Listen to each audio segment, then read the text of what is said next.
Hi, everyone.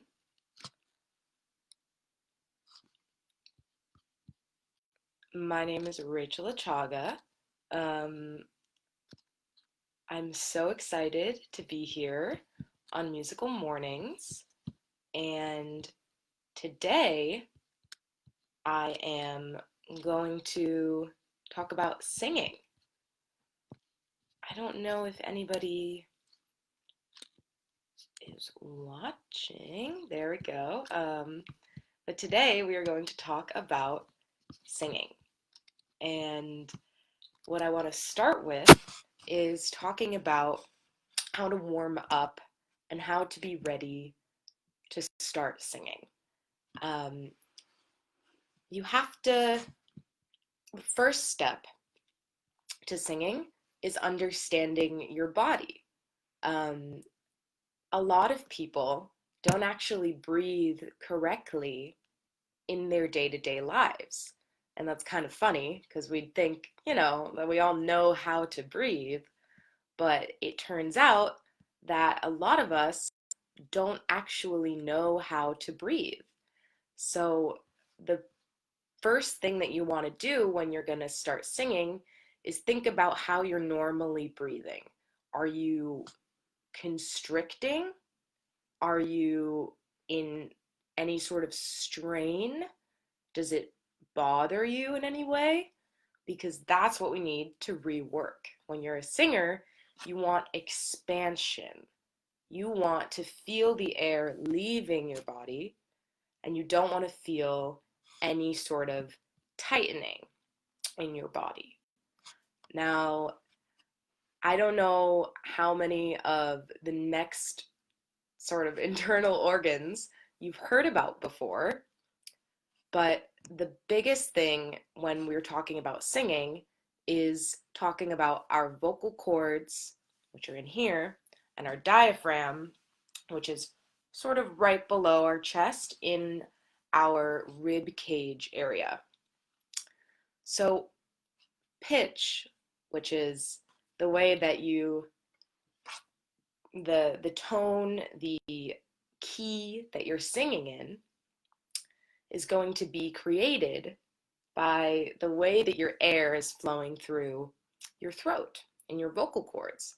But that's the thing that you need to then stop and pause. You might be asking, so I sing from my throat. That's how people talk. That's how, noise comes out of my body through my throat, right? Wrong. We actually don't want to be singing from our throats. You don't want to produce sound from the throat because that is actually a constriction.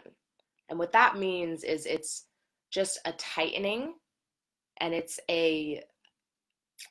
actually hindering or stopping your ability to fully get your energy and your voice from your diaphragm and your abdominal muscles. So I don't know if this might be confusing, but your diaphragm and your abdominal muscles are the two biggest, most important things when you're thinking about singing. Because, a lot of people will say something like sports are 90% in your brain and it's just 10% physical, when you're playing soccer or something like that. And singing and performing is actually the same thing. Of course, it's a physical activity, but you have to know your body to be able to produce your best sound. You want to breathe in and feel an expansion in your diaphragm. You don't want to feel like you're pulling back. You don't want to raise your shoulders. You don't want any tightness. It should be a lot of energy, but it shouldn't be hard work, if that makes sense. You want to have a clear and enjoyable expansion in your breathing rather than any sort of tightening. So, the best way to sort of start talking about that is going to be talking about what's called our intercostal muscles. Intercostal muscles. And those muscles are within our abdomen and our diaphragm. And that's where we really get our expansion. So have you ever been super surprised by something and you gasp and you're those are your intercostal muscles at work. When you're surprised and you breathe in, shocked, that's your intercostal muscles saying, "We're here and we work." And that's another thing that you want to practice. If you've ever heard somebody getting ready to do a singing performance, which we're going to talk about in a second, sometimes they'll do certain things like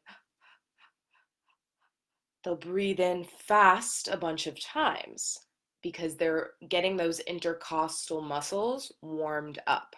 And so you kind of want to sometimes practice and breathe in as if you're surprised, even if nothing's happening. Like, but the trick there is still being aware of how your rib cage and your diaphragm is feeling. If you feel any sort of tightness, then you're probably not breathing the right way. You want to feel expansion. So I usually tell my students, and I learn to sort of keep my hands on my diaphragm when you're warming up, because you want to feel an outward expansion and not an inward tightness.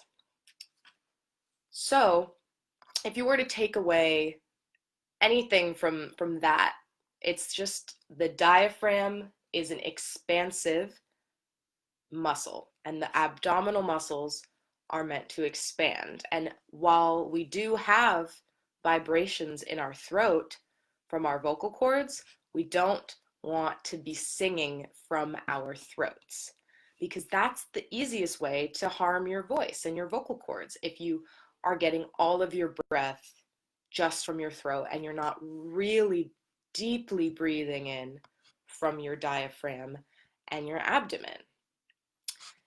The diaphragm is a kind of funny looking organ. You could look up a picture of it, but it really just sits right below your chest, like I said, and it's kind of hard to know exactly where it is, but it's the most important part of singing with our bodies. So when you're warming up to start singing, there are a few different things that you can do. One big thing is called hissing. If you've ever had a cat, your cat might have hissed at you. If you've ever seen a raccoon might have hissed at you, or a mean duck or something. But hissing is actually something that we can use to warm up and to help our vocal cords and our expansion get better and more accustomed. So hissing is sort of taking a breath, controlling what's coming out of your diaphragm and your voice, and sort of imagining that you're almost releasing a little string from your mouth. So I'm going to show you. So you'd want to take in a deep breath and feel that expansion.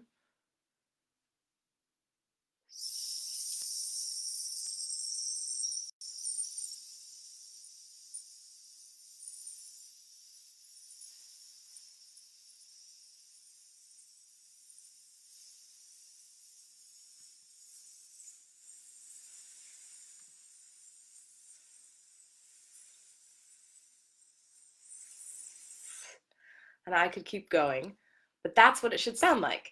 And the longer that you can hold that hiss and get it out is a good sign. That's going to mean that you took a great breath and that you have a lot of breath support, which is very important when you're trying to sing a long note. When you are singing a word that is held for a long time, you want to have that breath support there for you. So hissing is a good warm-up technique. If we all want to try it together, we can. You take in a big breath.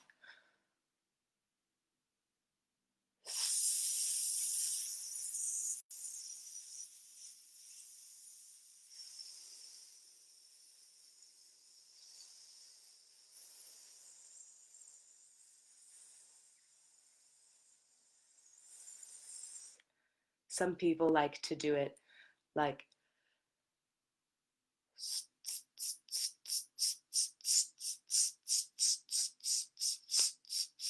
and the difference there is that second one that I just did is a lot about control. You're doing the hissing and releasing the air in small little moments. And that takes a little bit of practice because you have to get your body used to supporting you and supporting your breath in a way that we don't really do in our day-to-day lives. And it's so funny because, like I said at the beginning, people breathe incorrectly all the time. Most people do. And that's one of the first things that I'll say when I'm teaching a voice lesson or working with students. It's we all breathe pretty wrong at the beginning of our lives. And it's up to us if we want to be a performer and a singer to fix that and rework it. Obviously, in your day-to-day lives, if you're breathing wrong, you're fine. Nothing's going to happen to you. But when you're a singer, you do want to learn and relearn how to breathe so that you don't damage your vocal cords, right? You want to keep all of those internal muscles and organs the best that they can, the best that they can be. And that's really important to take care of yourself when you're a singer. Really treat your body with respect and love. Eat healthfully. Drink tea. Don't smoke. Different things like this that you're told at a young age, of course, not to smoke cigarettes, not to do a bunch of crazy things, because you want to treat your body how it should be treated. You want to give your body the nutrients and the love that it deserves so that you can be the best performer, the best person, the most healthy version of yourself. And as a singer, it's extremely important to treat your body with respect. Cool. So we have a couple more minutes left, and I just want to say for this coming Friday, I'm going to be talking about the rest of our singing journey. And that what I mean by that is on Friday, we're going to talk about different voice ranges, how to sing in different ways, and then we're going to listen to some clips of people singing and talk about the differences. But for now, today, we're just focused on the warming up and the basics, because you need to know that before you start anything.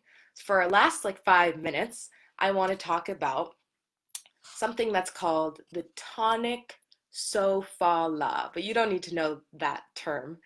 All that means is do, re, mi, fa, sol, la, ti, do. That's what that means. You've probably heard that before, and that is a series of notes that makes up an octave. When you sing do, re, mi, fa, sol, la, ti, do, you went up from a full starting note to another do.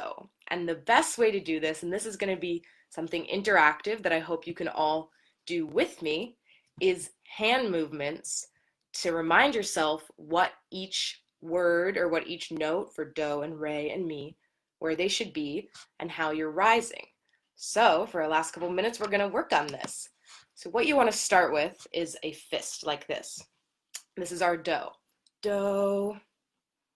Then you go up like this. Re. So we have do, re. Make sense? We're going to keep going. Do, re, mi, do, re, mi. So those two look kind of similar, but this one, re, is pointed up and mi is flat. Then we have fa. So we go do, re, mi, fa. Make sense? Hopefully you can all do it along with me. We go do, re, mi, fa. Make sense? So then we have so. We go do, re, mi, fa, so. So the difference between so and re and mi is that we point outward instead of up and flat. We point outward. Yeah, so let's keep going. Do, re, mi, fa, so, la. So the difference between la and fa is that fa is like this, like thumbs down, and la is just sort of like you're grabbing something. And during this whole thing, since we're rising in an octave, you want to slightly, as you've seen, raise your arm as you move through the movements. So let's keep going. Oh, let's keep going. Do, re, mi, fa, so, la, ti. So I'm pointing up. Ti, do. So we end on another fist, right? Because do, how we started on, our last note is another do. It's the beginning of the next octave. So of course, this do, low do, and high do are going to be the same movement, the same position for the hand. But low do starts down here, and high do ends up there.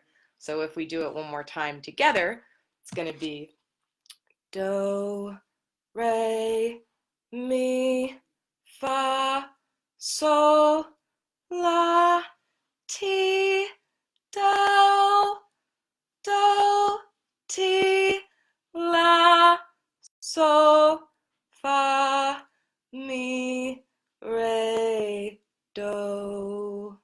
So then you can go back down if you wanted to. But the first thing you want to do is start understanding how to do it from the bottom up. And then once you have that, you've gotten all the hand movements and you feel comfortable with them, then you can start doing it coming down. So let's do it one more time together. Pay attention to the hand movements. Try to do them along with me. And that will actually help you remember the order of each word, of each note. So let's do it again. Do, re, mi, fa, so, la, ti, do, do, ti, la, so, fa, mi, re, do. And yeah, re and mi are very similar in the hand movement. So it's important to make that distinction, make that difference clear. Do, re, mi, re, mi. And so then another fun thing you can do is I'll make the do fist, do, and then I will put another hand movement up, and you have to sort of guess which one I'm doing if you remember the hand movement. Do, ti, do. So I just skipped all of the notes and I just went do, ti, do. But you would know that if you recognize that this one, the pointing up, is ti, right? So I could do do, re, ti, do. Or I could just do do, do, do, do, do, do, re, mi, fa. I could do do, fa, do, fa. So it's a fun game. I can't see you guys, so I can't, put up different movements, and I don't know if you're able to guess them, but I'll put up my fist and then I'll do another one, and you should say to yourself, oh, that's T. Then I could do do, mi, do, re, mi, do, mi, do, mi, do, mi, skipping re, do, re, mi, fa, do, fa, do, fa. So it's about getting familiar with the different movements, and then you're able to say, oh, I know what that one is. That's Ti, that one's La, and that's Do. Do is the most recognizable one because it's the fist, right? So that's what you gotta remember. That if you're ever confused, if you forget the order of Do, Re, Mi, Fa, Sol, La, Ti, Do, think back, oh, the hand movements. Do, Re, Mi, Fa, Sol, La, Ti, Do. Out of the frame, but the camera can only reach so far up. Okay, so I think that is all for my first lesson. Like I said, on Friday, I'll be continuing the singing. And so this was all just about warming up and getting comfortable with, our basic things.